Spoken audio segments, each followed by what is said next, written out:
ფრაქცია ქართული ოცნების თავმჯდომარე საქართველოს პარლამენტში გიორგი ვოლსკი ჟურნალისტ ჯაბა ანენიძესა და დეპუტატ მედია ვასაძეს შორის მომხდარ ინციდენტს გამოეხმაურა. მან მედია ვასაძის სატელეფონო ზარის დროს ნათქვამი ფრაზები ჟურნალისტზე ზეწოლად შეაფასა. ფაქტი დაგმოდა დეპუტატს მეტი ჰუმანურობისკენ მოუწოდა. მთავარ პროკურატურას ფაქტის სიღრმისეული გამოძიებისკენ კიდევ ერთხელ მოუწოდა საქართველოს სახალხო დამცველმაც. უჩა ნანუაშვილმა ალტერნატიული საგამოძიებო სტრუქტურის შექმნის აუცილებლობას გაუსვა ხაზი. თემას მთავარ გამოშვებაში განვავრცობთ.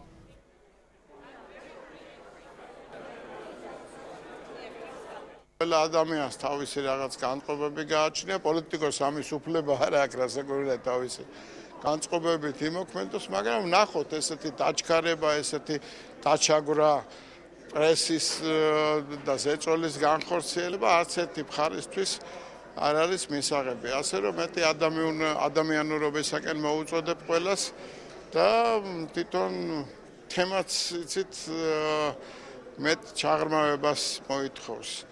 და ალბათ მედიასაც ალბათ კარგა დრო ექნება იმისათვის, რათა დასკვნები გააკეთოს. ჩვენ გავგზავნეთ რეკომენდაცია მთავარ პროკურორს, სადაც ვითხოვთ უკვე გამოძიების დაწყება ამ ფაქტთან დაკავშირებით. მიგვაჩნია, რომ სწორედ გამოძიება უნდა ჩატარდეს დაუყოვნებლივ, რომელიც გასცემს ყველა კითხვას პასუხს. მთელ რიგ საქმეებთან დაკავშირებით შეიძლება ითქვას, რომ გამოძიება იყო არაეფექტური. სწორედ ამიტომაც არის მნიშვნელოვანი, რომ გამოძიება იყოს ეფექტური, იყოს დამოუკიდებელი და რეალურად ყველა იმ გამოწვევას გასცეს პასუხი გამოძიებამ, რომელიც არსებობს.